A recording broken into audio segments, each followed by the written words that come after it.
आणि यानंतर आता एक मोठी बातमी समोर येते। चंद्रकांत पाटलांनी आपल्या मतदानाचा हक्क बजावलाय। कोथरूडमधून ते स्वतः मैदानात आहेत आणि अशात त्यांनी जाऊन मतदानाचा हक्क जो आहे तो बजावलाय आणि विजयाचा विश्वास चंद्रकांत पाटलांनी यावेळी व्यक्त केलाय। सर्वसामान्यांसोबत रांगेत उभं राहून त्यांनी मतदान केलेलं आहे। यावेळेस त्यांनी विजय होईल असा विश्वास देखील व्यक्त केला आहे।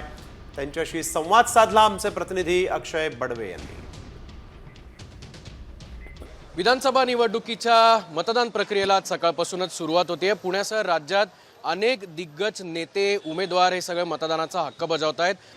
काही वर्षांपूर्वी ग्राहक पेठेच्या सूर्यकांत पाटलांनी ही कल्पना मांडली आणि व्यवहारात आणली की सकाळी 7 ते 9 जे मतदान करतील त्यांना चहा, कॉफी आणि क्रीम रोल ते देणार। यावेळेला मी पण अनेकांना प्रेरित केलं, अनेकांनी स्वतःहून सुरू केलं। जसं आता आमचे सुशील मेंगडे आहेत आमचे नेते, त्यांचं दुर्गा कॅफे नावाने बहुतेक 100-200 ठिकाणी आहे। तर त्यातल्या बऱ्याच ठिकाणी त्यांनी मतदान करा आणि कॉफी मोफत प्या अशी ऑफर दिली। आणि ही लोकांना काही कॉफीच्या घरी मिळत नाही असं नाही, पण वातावरण मतदानाचं क्रिएट करायला ही आवश्यक असतं। 5:30ला लोक रांगा लावून उभे राहिले आणि प्रचंड मतदान चाललं आहे। कोथरूडपुरता माझा अंदाज असा आहे की 60 क्रॉस करायला अडचणच नाही। खरं म्हणजे माझं टार्गेट खूप मोठं आहे आणि टार्गेट म्हणजे त्यासाठी मेहनत घेतली आहे।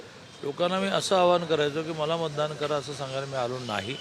मतदान करायला तुम्ही जा आणि परिणाम होईल।